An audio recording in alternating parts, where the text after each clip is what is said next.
Welcome to Retroactive, your place for all things fandom. My name's Andrew, and today we are celebrating Ahsoka Week, as well as many other things. But joining me on the panel today, I want to introduce my other panelists. We have my wife, Ashlyn. Say hi. Hey, guys. And Josh is back. Welcome back, man.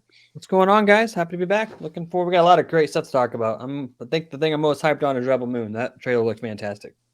Yeah, that was a lot. It was very Zack Snyder-esque. So I tell you what, since you're excited about that, we'll go ahead and start off with the Rebel Moon trailer that dropped. I believe it was yesterday, if I'm not mistaken. And now this is a Zack Snyder, Zack Snyder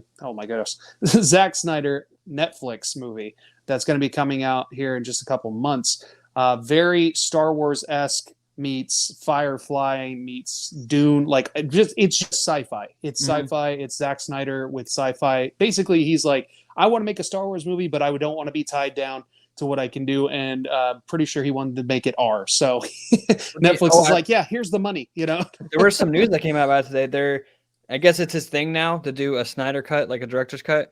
So after the PG-13 version came out, he got approved already, and they made footage strictly for a director's cut that's going to be rated R. Really? I didn't know what rating this was going to be, so I thought it was going to be R from the get. Yeah, it was PG-13 because I was watching Kristen Harloff's latest thing he watched today, and he said that they're putting out a director's cut after it's released, and typical Zack Snyder, a rated R version of it.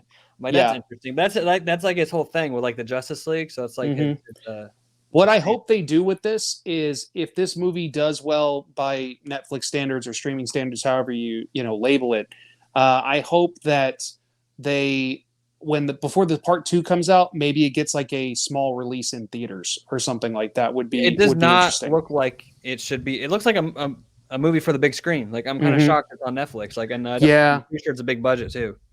Yeah, I was a little bummed that this is something I can't see on the big screen because it looks like a big screen type of movie. But now, Ashlyn, I just showed this to her shortly before we came on. So I want to get your reaction because I know you were just kind of like very overwhelmed by what you were seeing. Well, like you said, it looks like a bunch of other sci-fi films all thrown together. There's apparently hippogriff-looking things in there. So I was just like, why is Buckbeak behind these people? So just throw in some Harry Potter. Why not? Just some Harry Potter in there. Why not? So definitely saw some derivative stuff of Harry Potter. Definitely saw the other scene where they're in the snow was like, okay, so we're in Narnia now. Like, this is like the trees and the lamppost and the snow. So I was like, okay, that's different. So yeah. And then like there were certain scenes that were just very much reminded me of like Star Wars with the clone troopers. So I know nothing about this property. So I'm interested to see like more about it and see what exactly the story is. But I do really like Sophia Boutella. So seeing her in a lead role again, because I don't know that I've seen her in a lead role in anything since Mummies. So I'm excited to see her in that. So, and see where she takes it. It kind of also had kind of like an Alita Battle Angel feel to it with having her being the lead. So I don't know. Well, I get that because it's like Zack Snyder is very like hyper stylized type of look with everything he does. And so I can kind of understand as far as the correlation with that as well, especially being in the sci-fi genre. Now, Josh, you would probably know this is an original property by Zack Snyder. Is that correct? So he actually brought it to Lucasfilm and pitched it to Star Wars, and they denied it. That's why it has and they have like their version of lightsabers and whatnot. And he's like, screw it, I'm gonna do my own thing. And he's making a whole universe out of it. He's doing 2 movies. He's doing a video game that takes place directly after the 2 movies. He's mentioned doing a comic book. Like he's trying to create his own new world. And I'm here for it because I'm ready for something new. Like, because all we ever get is DC, Marvel, Star Wars, which I love it, but it's nice to have something refreshing, something new, something we know nothing about. We can all just go in, not know what's going on, and just learn about this new universe and just get excited. And I know it's Zack Snyder. People love or hate his artist style. I personally love it. I love I don't know what you call it, just the dark vibes that he has in his films. I'm here for it. I'm excited for it. It looks like a fun time. Yeah, like I said, it's one of those things that as a big Star Wars fan, I can be like, oh yeah, that looks like this, that looks like this. But I get it, like, because Star Wars, it pulls from other things too. Even the original Star Wars, it pulled from like some of the old pulp comic type stuff, or like Buck Rogers and things from like way back in the day. So like everything, especially sci-fi, it kind of like pulls from other things. You have to go really far back to like the John Carter type era of like the early 1900s era of like writing and things like that to come up with these original concepts. Everything since that is kind of a derivative of something else. So it, like you said though, it's very cool to see a new property, a new universe being birthed, and hopefully this is something, like I said, I would really love like a small engagement in the theater, because I would just really love to see something like this on the big screen. So fingers crossed that maybe if it does well, they'll do something like that, because Netflix has done that before with a couple of their movies. Usually he did that with the Snyder Cut too. He put it in theaters. You can go watch it and everything. Oh, really? I wish I could have done that. One of the things that always bugs me about the Snyder Cut, I keep doing that, is the frame. The way he filmed it, I hate that. I love the movie. I think that movie's a masterpiece, but I know what you're talking about. I don't understand why he did it. It's an artistic thing. I think if I remember correctly, I heard something about the fact that like he wanted to be able to post either most of it or all of it on, like he had like a social media platform that he was like big on, and like he kind of like helped run or something along those lines, and he wanted to be able to post that stuff on there. So I have a feeling that there's a good chance the whole movie's on there, for all I know. I don't know which social media platform it was, so maybe that had something to do with it, because that's the only thing I could figure. Because going full screen, especially in today's, the way things are, I'm like, that is such an odd choice. And that, again, I'm with you. The Zack Snyder cut it's a beautiful movie. It's the Justice League that we deserved to get. 4-hour long movie that you have to devote a whole day to watch. It's a lot. Sometimes I'll just be like, I'm gonna watch it until we get to part 2 or part 3, and I'll just pick up a later time. Sometimes I put it on just while like I'm doing chores on the house, and it's just kind of yeah. Interesting. I think one of my favorite things about it is the Flash scene at the end when he they made it look time. So nice in that movie, but then when you go to the actual Flash movie, it looks like completely changed it. So but you have to admit though, the man knew what he was doing, and it was a total boss move to release that trailer on the day that Ahsoka comes out. Like he knew what he was doing. They turned it down. He's like, I'm going to show you up and get some hype, and because Star Wars hasn't been doing too well. Granted, Ahsoka is off to a good start and people are enjoying it, but I don't think it's enough to save it. But I don't know. I think that was a boss move. He knew what he was doing. Yeah, no, it was definitely one of those like planned things. It was kind of like a stick it to him type of thing, considering they, said no thanks on his version. And at the same time, it's also like very easy, like cross-platforming type of advertising to be like, hey, you like this sci-fi thing? You're going to love this, I'm excited for it. Overall, it looks like a fun time, and I'm really stoked for it. Yeah. All right. And so the next thing that we're going to talk about here is something that Josh brought to my attention before we got started. And that would be that there's this rumor going around about the MCU, talking about a possible reboot with the overall universe once we hit Secret Wars. Is that correct? Yeah, that's what I'm hearing. They're it's up in the air right now that they're going to use Secret Wars as a way to kind of softly reset things. That way, everything that happened still happened, but that way they can, because they're going to introduce the X-Men after that, and they want to be able to use characters like Iron Man and Captain America and interact with the X-Men. So now, if they reboot it do a soft reboot, they can get different actors or the same actors and bring those characters back, and it doesn't mess up the continuity of like Endgame and whatnot, like Tony Stark's sacrifice. Right. I don't know how I feel about it, because it kind of retcons everything that we just kind of spent the last, at that point, if Secret Wars comes out in 2027, 2028, that's 20 years of films that just got retconned. Yeah, it is weird. I understand it. Yeah, I'm not a big fan, because like this is like how you feel about Star Wars, I feel about this. So the fact that it's going to be all if that's what they do, I'm not too stoked on it, to be completely honest with you. I get it. Yeah. Sorry, I was just going to say, Ashlyn, what are your thoughts on the whole reboot possibility thing? I'm just hearing about it prior to the show, so yeah, no. I kind of agree. It's not really like, I get what they're trying to do, and they want to bring it in for the whole next generation to grow up with their Tony Stark and everything like that. And then if they end up keeping anybody from our 20 years of films, but yeah, I don't know how I feel about that. I'm just, not really like, I like our established characters and everything. And even though it's like not completely taking away like Endgame, it still kind of is. But I know Mhm. that's also like comics thing, which is why they drive me crazy, even though I love them, because they're just always like, just go back and reset the timeline and just Yeah. swap people out. It's fine. No one's gonna care. Well, and the funny thing So is that we're kind of like almost in a soft reboot as it is right now. Like everything that happened has still happened, but it's kind of like the way that people perceive like how the Force Awakens happened for Star Wars, that it was kind of like a soft reboot of the franchise. It kind of redid some things that we saw in the original Star Wars back when that was released, but it's kind of like the joke they make in Jay and Silent Bob reboot. They just talk about the whole time like what's the difference between a reboot and a remake and things like that. And it's like a reboot, you have new young actors and like mix in diversity and youth and all this type of stuff, and that's always been really funny to me. But so it's kind of like that, but we already kind of have that with the like we're kind of leading up to the Young Avengers. It seems like with the different characters that they keep introducing. And so I always kind of felt like that was kind of the soft reboot is eventually we're going to have just more of these just younger characters. You might have a couple of the older senior ones still around, but they take a back seat, kind of like the Hawkeye thing specifically.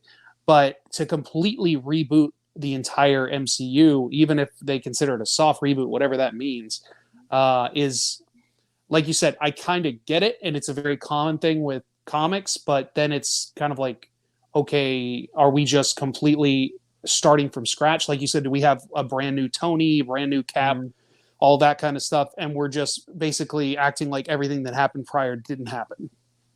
It's a very odd thing. I'm just not a fan of it because like by that point it would be 20 years since the first Iron Man. So like I said, that's 2 decades worth of films that just kind of get watched because like Star Wars didn't do it. Even when like you said you felt like Force Awakens was a soft reboot or whatever, but they still reference Darth Vader. They still reference all that stuff. So all that stories that people grew up with are still there. If they do this, they're going to completely make this stuff irrelevant. And I know I'm not a fan. Yeah, I'm not somebody that thinks that Force Awakens is a reboot, but a lot of people did think that, or a remake. Like I said, however you want to label it, type of thing. It's clearly just a continuation of the story, but this seems like something else entirely, and it seems like a very dangerous thing to try and do because it could easily crash and burn, in my opinion.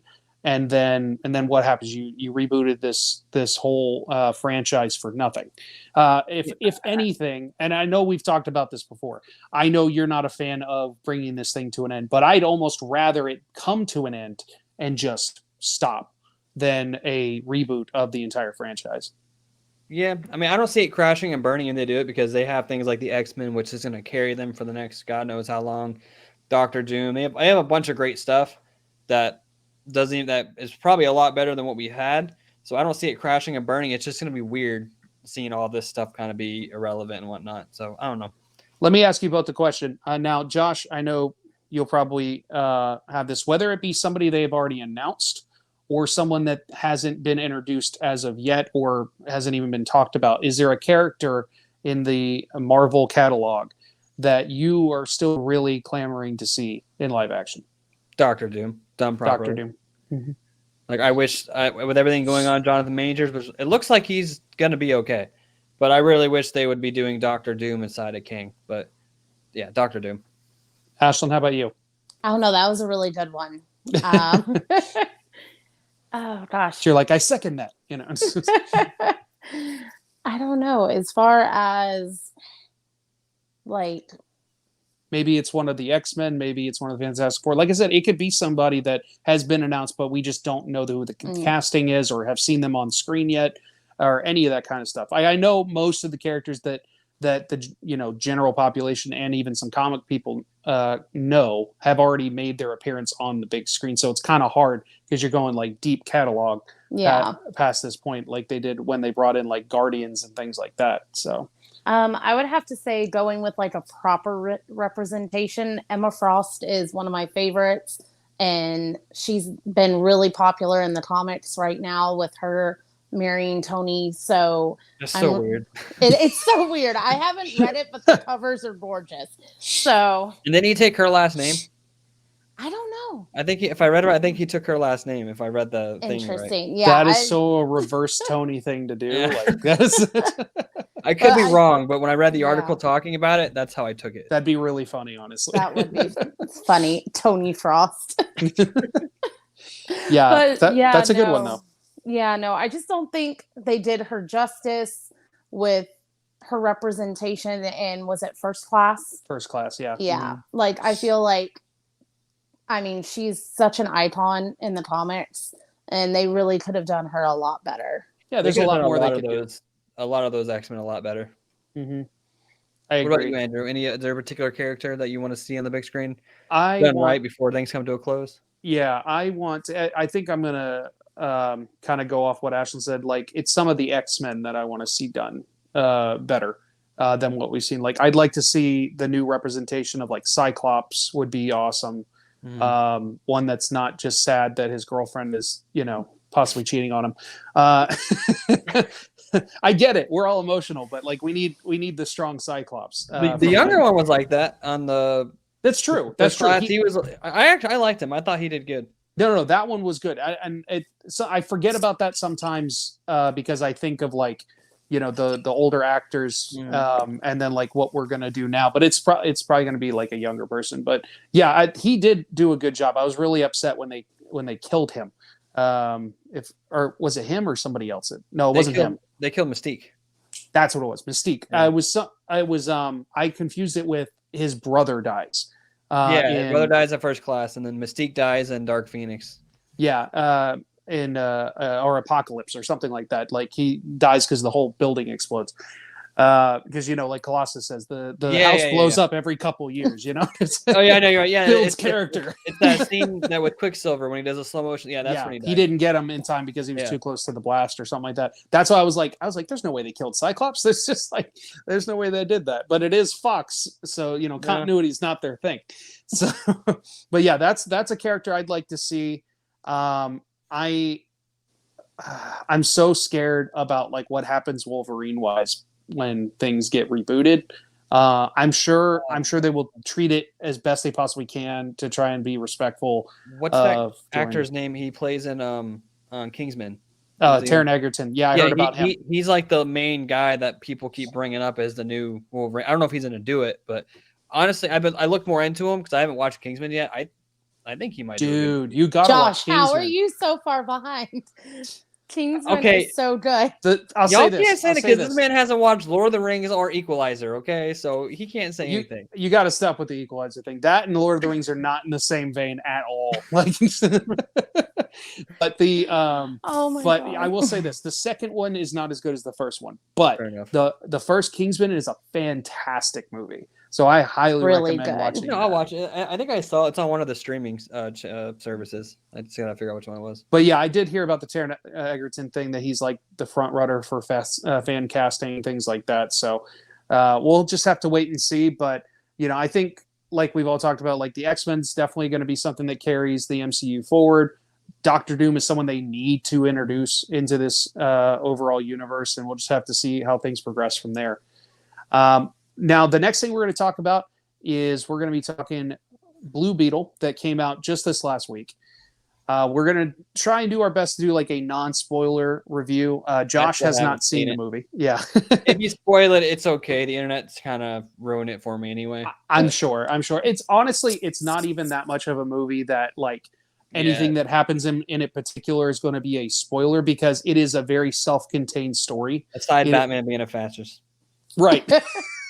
Oh my God, George Lopez is something. George Lopez, so for the first, I'll say this, so for the first like 30 minutes of the movie, after George Lopez shows up, I'm like, I don't know about this at all, because it's more than just comic relief. He's just straight up nuts in this film. But after things kind of like progressing, you kind of get an understanding of the dynamic with the family, and you get a little bit more of his particular character and things like that. He won me over, because at first I was like, this is going to be too much for me. Like, this is just going to be distracting and unnecessary. You didn't have the George Lopez theme playing in your head the whole time? Yeah, yeah. I Yes. was just like, just need him bouncing on the trampoline, you know. Just like he was really good. he was insane and just saying the most inappropriate random stuff all the time. He was rocking the mullet from what I saw. He was Oh my rocking the gosh, mullet and the yes. goatee. Yeah, But to be fair, I feel like most like Latinx families and kids can agree that they have that crazy TO that's like that. That's just completely nuts. Well, every family has that one, you know. well, I didn't see the movie. Y'all can finish talking while I go grab it. But I did get this for. Oh, pause there for a second, but yeah. So, Ashlyn, what were your thoughts about Blue Beetle? I was genuinely surprised. I kind of tried to keep my expectations low with it being a DC film. Understandably, but I was really shocked and surprised. Only introduction I had ever had with Blue Beetle was through you watching It's Young Justice, right? Yep. And so I had seen some stuff on Young Justice. Oh my God, Josh. Oh. The popcorn bucket. It's so funny.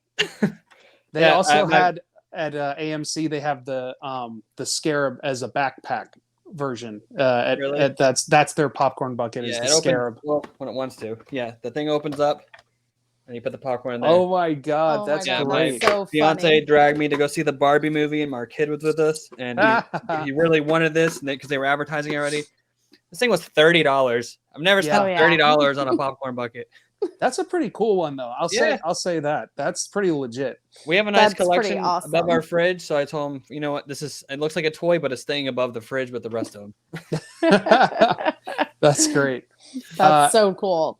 So, Ashlyn, you were saying about like Young Justice, things like that. So yeah, so that was my introduction to the character. So I didn't know much about Blue Beetle before going to see it, and as far as like a deep dive into the history other than what I had seen on Young Justice, but it looked very intriguing.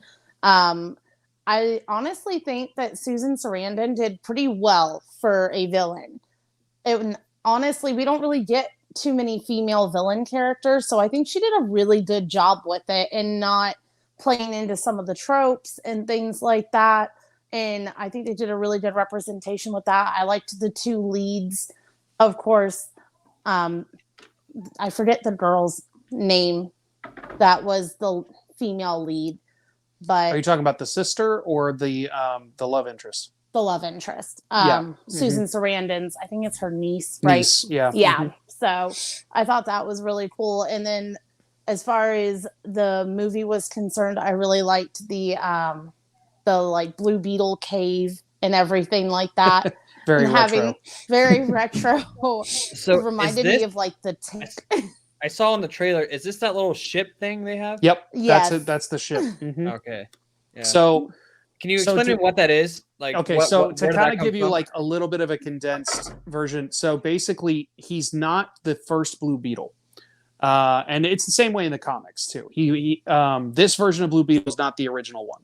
There was one prior to him, but the difference is the Scarab didn't attach itself to this other person. It has to choose the person that it becomes like symbiotic. It's very much like the Venom thing. Mm-hmm. It has to like find the right person.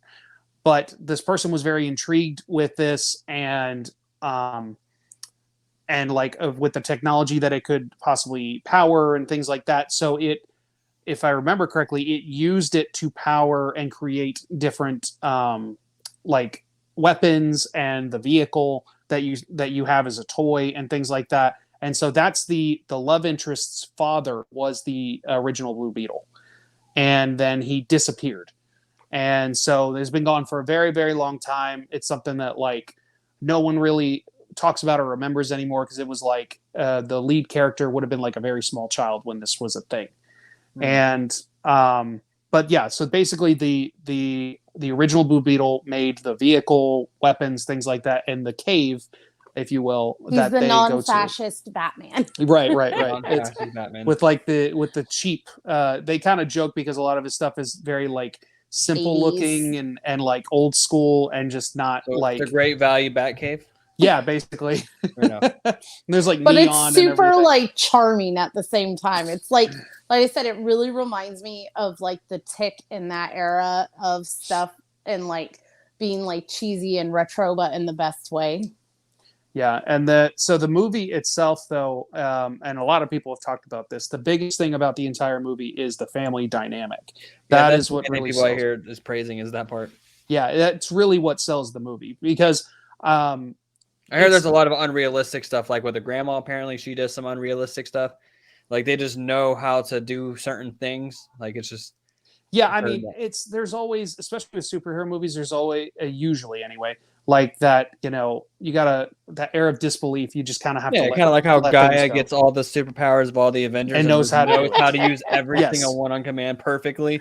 Well, and see the argument that rings and jewelry and tattoos is part of somebody's DNA because all Drax tattoos and Ebony Maw's rings are there. I'm like, that makes no sense.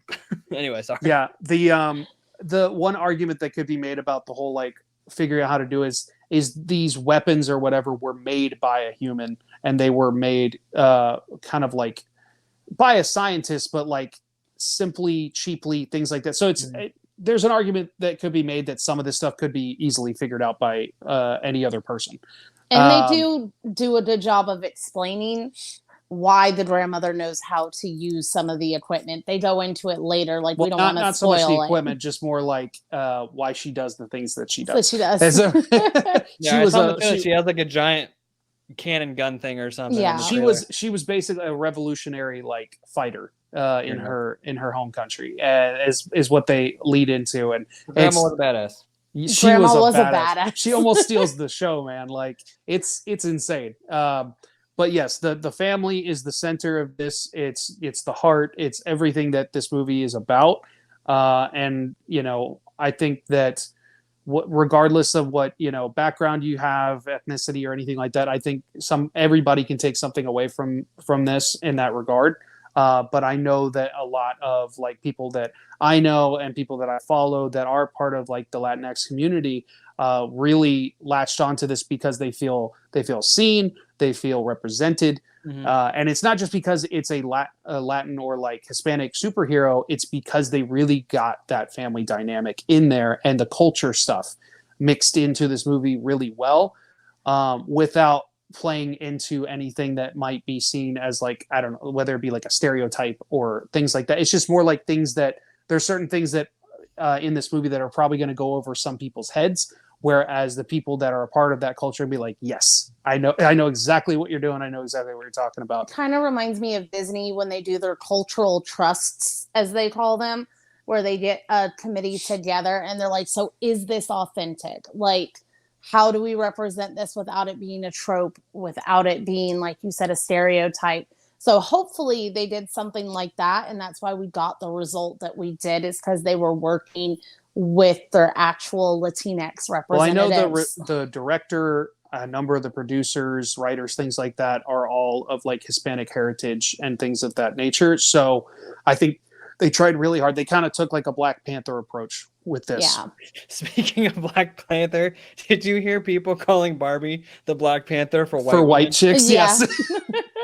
yeah. It's pretty spot on actually. And someone did a side by side of the story points of the movies, and it's pretty spot on. Like it's kind of scary almost. But now that, so I think we've talked enough about Blue Beetle because more of the story when it comes to Blue Beetle, go see this movie for one reason, and that is Grandma. Yes, Grandma, 100%. Go see Grandma. She's worth it. She's worth the price of admission. Abuela. Thank you. I was trying to think of the word. She's worth the price of admission alone. It is a really good movie. It's not like my favorite superhero movie.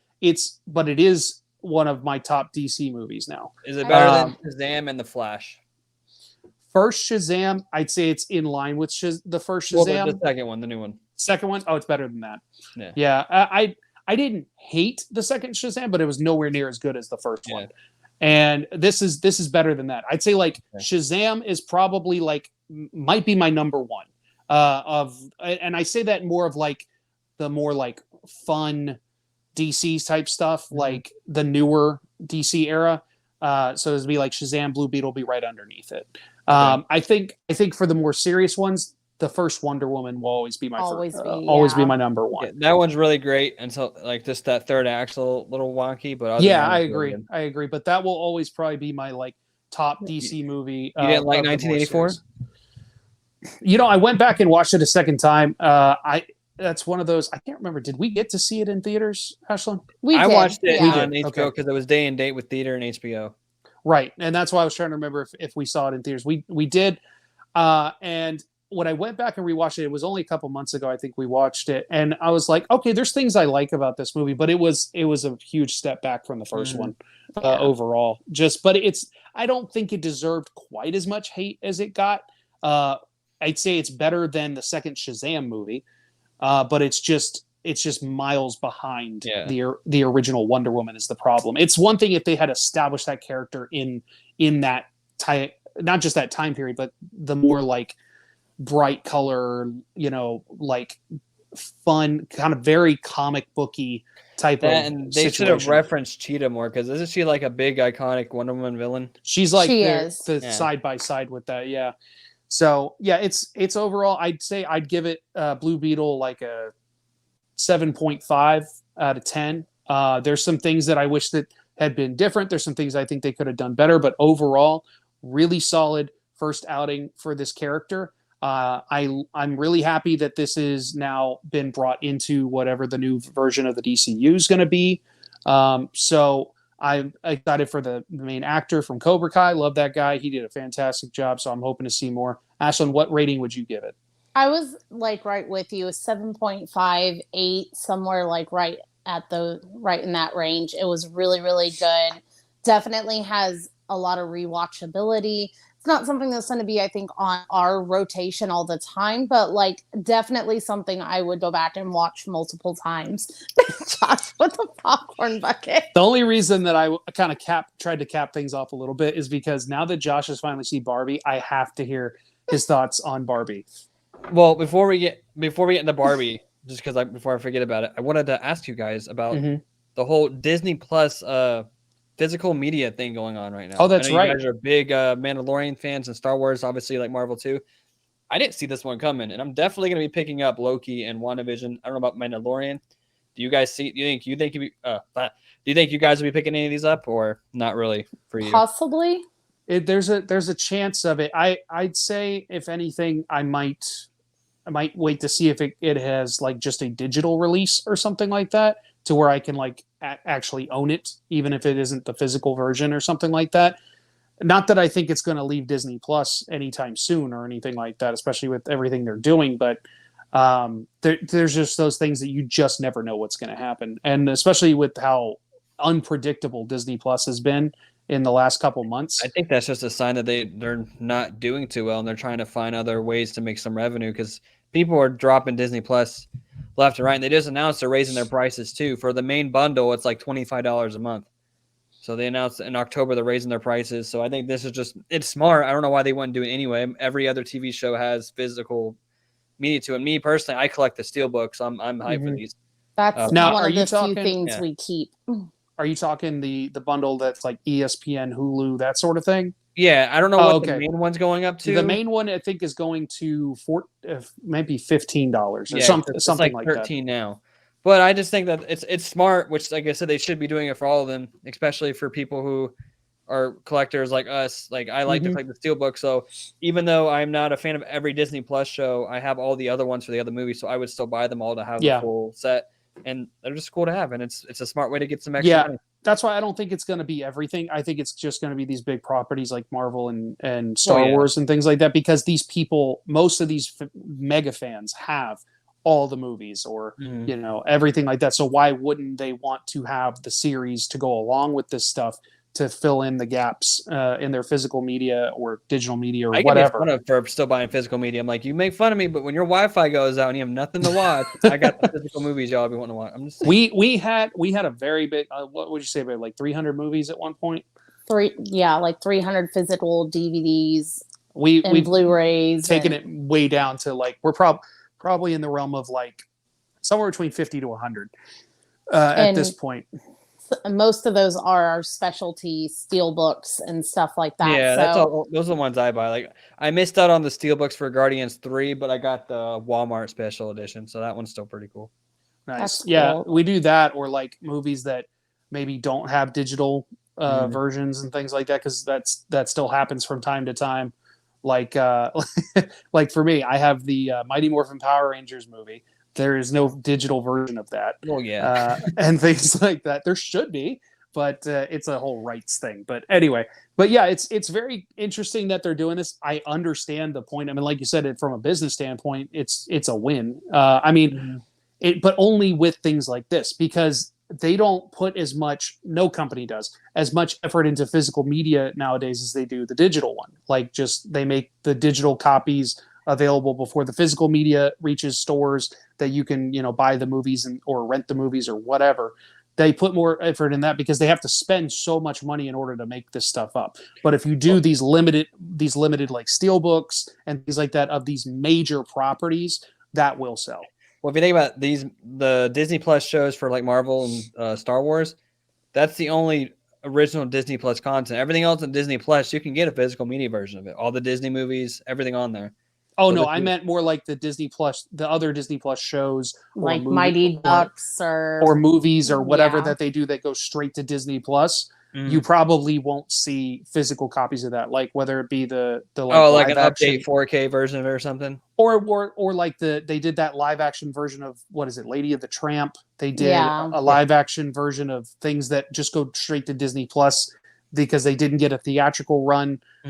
Those types of things is more what I'm talking about. These like direct Disney Plus, or there's what was that basketball show? Long Shots. With which they took off, which doesn't make any sense why they're taking off their original content. Like, and if they do take this stuff off, I don't know. Not everything needs to have a physical version, but there's some things like they took off that Willow series off. Well, because Willow didn't, they canceled it. It didn't perform well, so they're scrapping it. I do think if they did a small limited run of physical copies of that with this, I think that would actually sell kind of well, because it is a Lucasfilm property, and so those like Lucasfilm diehards, if they do a limited steelbook, I think would actually sell. It wasn't on this picture, but they also did Prey from Hulu. So I don't know if you guys care for the Predator movies. Yeah. The Prey got a physical release with these as well. People were pretty hyped. That's one that that's one that I was not surprised to see when that one got announced, because with it being like a Predator film and everything like that, I was shocked that it went to Hulu. Did you guys ever watch that one? I have not seen it. We have not, no. You care for Predator, Alien, anything like that?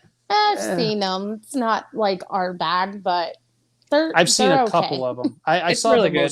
It takes it way back. It's a whole different vibe to it. It's really good. But I know you guys are into the horror stuff and whatnot. I did see the last one that came out in theaters. I cannot remember if it was just Predator or Predators or whatever it was, and it was not good. But I've heard very good things about this one, and so one of these days I'll actually sit down and watch it. I definitely recommend the watch. I had to watch Barbie, so you can watch Prey. You still haven't talked about Barbie.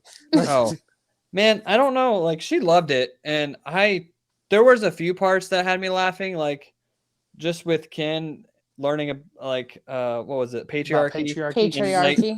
And then saying that like he didn't even care for it, he just liked the horses anyway. And then that whole scene where like she's defeated and she's crying, saying how she's ugly, and then it literally pauses and there's a narrator saying something like the casting director picked the wrong actress for this part. Helen Mirren. Yeah, it was hilarious. Pick Margot Robbie to say she's ugly. Like, there was stuff like that made me laugh, but I mean it was entertaining, I suppose. I didn't hate it as much as I thought it was, but is it my favorite? No. But and the what was her name? The ugly Barbie. What was her name? Oh, the actress. Was it ugly Barbie or that's what they call it? Weird Barbie. Yeah. She was funny too. Mm-hmm. So I'll give her that. Yeah, but it very like I told you before, it's a very like quotable movie. Very like. There's surprising humor in that one. It shocked the heck out of us. It was just weird seeing, I forget his name, but he played Gravik, and we just finished Secret Invasion. So to see Gravik and then to watch this, and he's like Ken's right hand man, and he's kind of like dumb. It's just like, that's so weird. What'd you think of the musical number at the end? I'm Just Ken. Oh, I know. I heard about that because it's been popular Yeah, everywhere. It was funny. Didn't they yeah. take that isn't that like edited from like a Dashboard Confessional song or something like that? No. When I first heard the song title before I ever heard the song itself, I was like, oh, is this going to be like I'm Just a Kid from Simple Plan or something like that? And I think they could have done a rip of that, would have been pretty funny. But they made an original song. It's possible that the like melody or the score or something like that is derives from something else like that. It'd be really funny if There's it a lot was of like Dashboard. I'm Kin Enough merch. You can get a hoodie. I'm enough. Yeah, I'm gonna. If I find one of those, I'm absolutely gonna buy it. Dude, I've been Because it's seeing them just so advertised funny. all over Facebook. There's a website selling them. They're selling hats, hoodies, and everything. It's the same exact hoodie, like the tie-dye pink one and stuff he was Yep. wearing. Sold. I will. So no, but I mean, it was entertaining. I felt like at some points the whole Will Ferrell stuff. Mhm. Like I kind of felt like in some parts it was there because it was kind of there just to like they portrayed him like he was going to be the villain of the movie, Mhm. but he was kind of just there to be there. Like in that whole third act, they went to Barbie World. They didn't really do anything. They were hiding in a house Yeah. or something. So I get it, and I do understand because it was kind of like almost like a pointless yeah, like story point. But I like I got what they were trying to do, but the execution just wasn't quite there. Like they could have given him more to do or yeah, something like that. But I get at the same time they didn't want to take away from Margot Robbie and all that kind of stuff. So because there's so many people in that movie, it's insane. oh yeah. I Uh, heard that John Cena was like a last minute. She was yes, at lunch and he paid for her lunch and she's like, "Hey, want to be a merman in the Barbie movie?" He's like, "Hell yeah!" It was like a very last minute thing. I heard a different thing that was really funny that Margot Robbie, when she was trying to talk Ryan Gosling into doing the movie, she's like, if you sign on for this movie with me, I will buy you a present every single day on set. So every single day there was something like in his trailer or something like that was like Ken related, waiting for him every single day. So, but yeah, well, I know Ashlyn loves this movie. I was shocked how much I enjoyed it. So I'm glad you finally saw it at least. Yeah. I don't really care what you think. No, I'm just kidding. Best part of the movie was I got a Blue Beetle bucket. There you go. That's the takeaway right there. It was fun though. I will say I had a more pleasant time than I thought it would. I will say that. That's good to hear. Well, guys, it is Ahsoka week, so we have to talk about episodes 1 and 2 of Ahsoka dropping. As most of you know, and my panelists know, I am a massive Star Wars fan. I am a mega Ahsoka fan. She's my all-time favorite Star Wars character, so I have been clamoring for this series to come I thought out. we were talking about Star Trek. Yeah, no, Star Trek No. too. Shut up. No. And so with the premiere of the first 2 episodes on Tuesday, I was just sitting there when I had to wait for Ashlyn to get off work, and I'm just sitting at home like, I can do this. I can do this. And I was very excited, very happy with what I got. But I'm going to jump it over to my other panelists to hear their thoughts before I just ramble on for too long. So, Josh, what did you think of the first 2 episodes of Ahsoka? Overall, I enjoyed it. It felt more like a movie, which I really do love that about it. I love that they're actually expanding the universe with this whole other universe that they discover that Thrawn's at.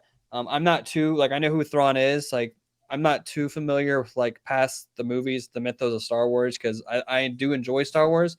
I'm just not like a big fan like you guys are, but I need to know who these characters are, and I just think it's cool that they're expanding it. The 2 new villains, I think they were introduced in the first like half of the show, the intro of the show. Mm-hmm. I love that he is like very hesitant on killing a Jedi, so I think that's gonna tie into his character more later on, and he might actually go from like a villain to a hero. That's kind of the vibe I'm already getting.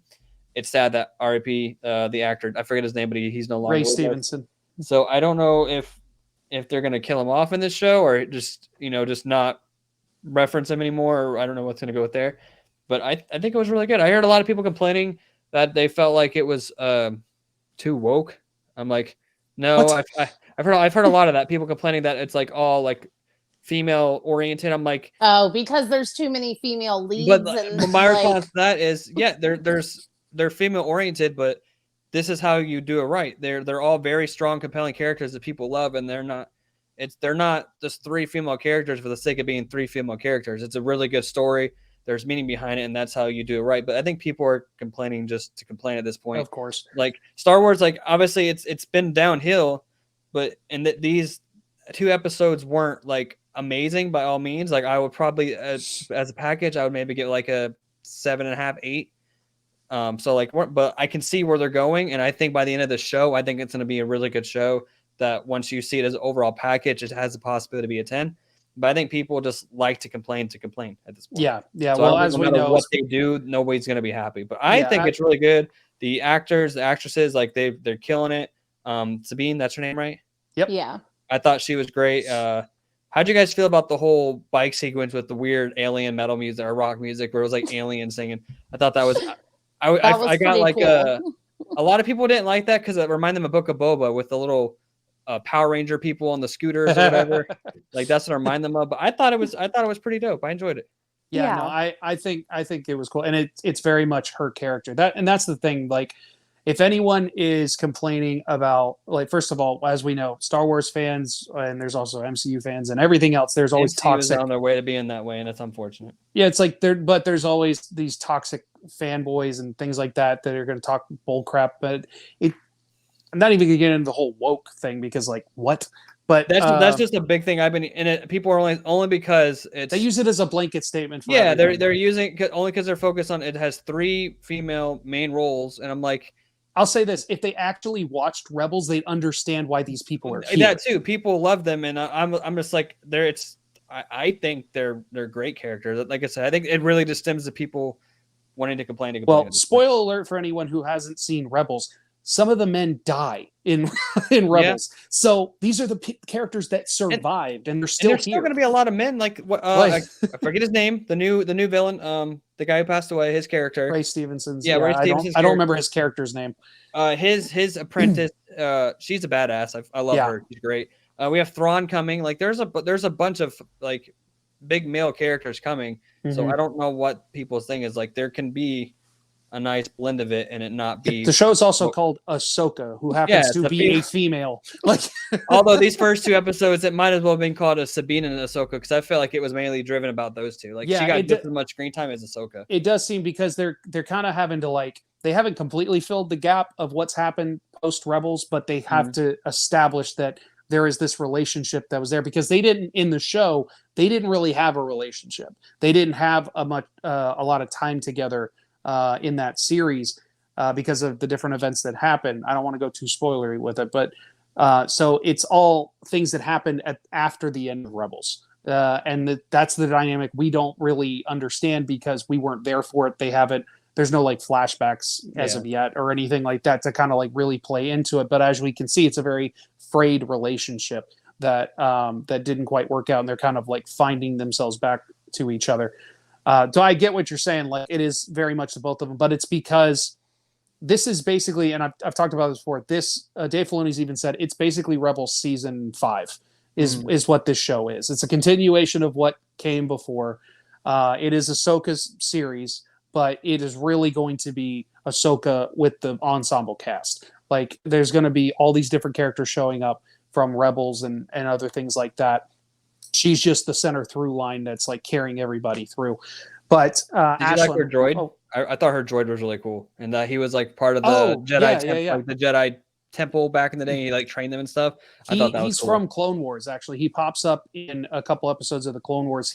There's a particular arc where Ahsoka takes the younglings to get their their kyber crystals to make their lightsabers. They have to go to oh god, the planet's name escapes me, but they have to go to this particular planet. It's like an ice planet. They have to find their kyber crystals in order to make their lightsabers. And he is the droid on the ship that helps them create their lightsabers. Like he's kind of the Ash will know this. He's kind of like the Ollivander, like with Harry Potter of the lightsabers, because he remembers everyone's lightsabers, their builds. He knows like what they're made of because different ones are made of different materials. There's a particular Wookiee character that shows up in the Bad Batch later on. His has like a wood base to it that's like really interesting. But yeah, so to see him in live action was really, really cool. I was glad they brought him back and that he somehow survived everything that happened post Order 66 and everything that's come since. So I was very excited. And they got the same person to voice him too, which I believe is David Tennant, if I remember correctly. But yeah, I'm glad that you liked it, especially someone that's like not as big in Star Wars and things like that, that you overall enjoy and kind of like see where things are going. Yeah, it's a good time. That there's a story to be told here. Ashlyn, your thoughts on the first 2 episodes? They were really good. I mean, definitely can see it's getting off to a little bit of a slower start because we're having to fill in gaps and things like that. So a lot of back building and story building going on right now. Loved seeing Hera's character in live action because that was probably the one I was most worried about. And it was really cool seeing, I forget the actress's name, but Ramona Flowers as Hera. Yes. That was quite funny. But I think she's doing a really good job. It's really neat seeing all the 3 women interact with each other. The one thing I found very interesting was Sabine's character is that she stayed on Lothal. She doesn't go back home to Mandalore or to the moon that Bo-Katan is on or whatever. She's not with the other Mandalorians. She's not with her family. Yeah. So, well, I mean, we don't know what happened to her mother and brother and father and all of that. Right. Post Rebels and everything versus like, because at this point, the planet of Mandalore is gone, right? Like, it's just now starting to come back. If this plays in the same timeline post season 3, it's after season 3. Yeah, so it's just now starting to be like retrofitted to be livable again. Okay. They're just coming back to it. So they were living on one of Mandalore's moons. Yeah, is what her family was living. What's up with everybody surviving getting stabbed by a lightsaber now? Reva Qui-Gon's gonna be pissed. Reva did, Rey did, and now she did. Everybody did. I'm just like, I don't get it. Yeah, maybe it's because it wasn't in like a critical area. I don't know. Technology because women better. can handle this better. No, exactly. Reva, if I remember right, Reva got stabbed a few times. She got sliced a couple times, but then she got ran through. Yeah, that one was surprising that she survived. I thought she was definitely going to be dead. Is more on the side, so I get it to a degree, but it's like, dang, so many people in like the OG trilogies and the prequels and stuff like died instantly, and these people just get stabbed. I guess the argument could be made that the technology is better now, like, you know what I mean, time period wise, like maybe they have better healing stuff. And like if you go all the way back to the prequels with like Qui-Gon, he gets ran through and they're, you know, in an area that no one can help them or something like that. So like he's I don't know, dying or not, I guess not bleeding out because it cauterizes. I don't know, got cut in half and he somehow survived. So yep. So that's Star Wars for you. That's science fiction in general. Like sometimes there's just no rhyme or reason for some of this stuff. Again, disbelief, you know. I was, Ashlyn knows, I was just like over the moon excited when this was coming out, watching this. There, like we've talked about, there's a lot of like setup, there's a lot of kind of like world building, because if you didn't see Rebels, there's a lot of stuff that's going to go over your head. There's a lot of stuff you're going to miss, but they're doing a good job of laying groundwork for anyone that hasn't seen it as its own standalone series, in my opinion. I do believe that if you're someone coming into it fresh, you still could understand what's happening. You're just not going to understand all the nuances. A lot of the character names aren't going to mean anything to you and things like that. So I can understand if some people might have an issue with some of the stuff, whether it be some of the character dynamics amongst each other, but they don't know the backstory. They don't understand the relationships that are there or you know, that were there previously. So I say this once, or I've said it 100 times really. Watch Rebels if you can, even if you have to go online and look up what specific story arcs you should watch. If you're someone that is very intrigued with this series, if these first 2 episodes like piqued your interest, but you feel a little lost, I highly recommend doing it, because you're going to get so much more out of this series, especially going forward, in my opinion, with Thrawn showing up. There's still iffy whether Ezra's alive or not. I'm really not 100% sure either way. They keep talking like he could be, but I'm really worried that things are not going to end well for him. I love that they're giving Thrawn kind of the Thanos treatment, and they're kind of building up to it a little bit, like he's going to be the Thanos of Star Wars. I like that. The fact that this is the first 2 episodes and we only have 8 episodes this season, I do really believe there's going to be a second season of Ahsoka, because I don't know if they can really fit everything in another 6 episodes. I could be wrong. I could be completely wrong. They could really like hit the ground running on the third episode and just go. Like all this That's is leading true. to the movie. I know that's like the end game for it. So it could just be the one, and then we pick up an end game, or there's Well, like no, I'd probably it's gonna probably replace Mandalorian, so it's probably gonna get multiple seasons. right. So I really hope it does because I don't want them to rush this. I don't want them to rush Thrawn's story. I do believe that he's going to continue on probably all the way through to that movie that they keep talking about. Do you Because think he there's is the something big else bad. going on? Because they're kind of hinting to like a higher power that's like that they're kind of teasing. If you like when I was listening, like I kept getting the vibe that they were referencing like there's something bigger out there than just So we're here thinking it's just Thrawn, but what if it's a twist? Like yeah, Thrawn's there, but what if there's something bigger that they're into the story that I we don't mean, know about yet? anything's possible because I haven't read the original Heir to the Empire, but there is more than just Thrawn in that. I know there's like this. I don't know if you would call him like a wizard character. I'm sure that's not the right term, but there's this like probably like force wielding type character that is along with Thrawn that is like a big bad in that story. So there's a chance that maybe it's something along those lines that they're taking like a lot of it isn't from that story because Luke has something to do with it, and it's very like original trilogy character based. So they kind of flipped it to Ahsoka this time. But I'm sure there's certain things that they're borrowing from that story and other things like that. I trust Dave Filoni with this. This is his baby. This is his like his character that he created, and he's running the show literally for this series. So I trust his vision with this.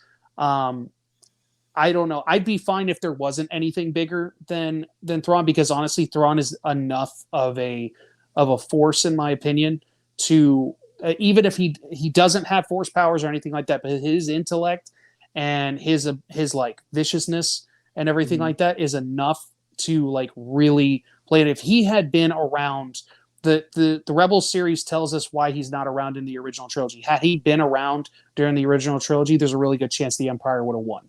His military intellect and everything like that probably could have outwitted almost every single turn that the Jedi and everything like that tried to face against him. But again, I go off on tangents. I apologize. No, you're good, man. Like I said, I like learning about it. I don't know. I'm not too far into the mythos like you guys are. I'm with you on the Ray Stevenson thing with this character. His character really intrigues me. Yeah.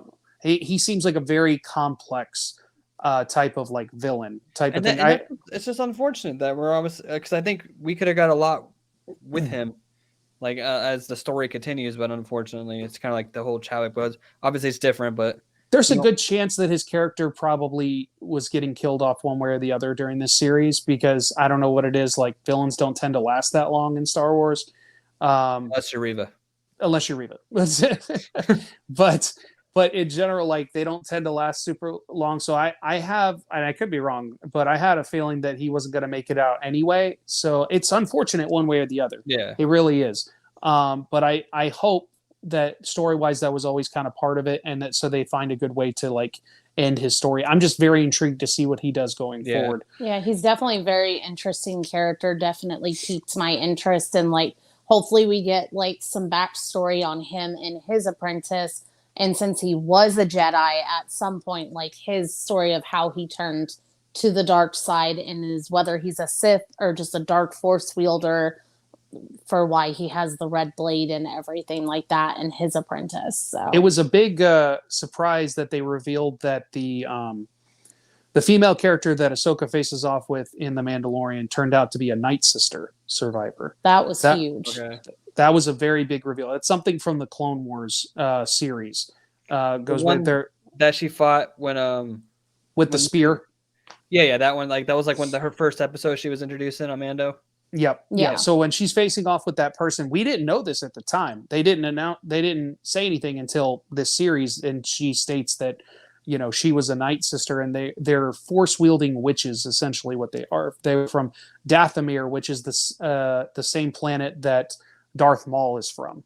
So like there's two races. The men look more or less like Darth Maul, and the women of Dathomir are these witches. Now most of them look very different than what she looks. She's a very like human looking type character. It's possible that she could have been from somewhere else and was maybe adopted by the Night Sisters or something like that. Did Ahsoka kill her in that episode? I don't remember. It's been a while. No, that's why she's in this. She's the woman that the Sith characters rescue at the beginning of the first episode. Oh, okay. That's the same person. Familiar. I was trying to figure out if this is a new character or because she looked really familiar. So that's the same chick from Mandalorian. Okay, same one. So it's the thing that they're going to have to explain now is, does she not really have the powers that these other people have? Because otherwise, why didn't she use it when she was facing off with Ahsoka? Or is it maybe that's why she was able to give such a good fight with Ahsoka, being that all she had was a spear.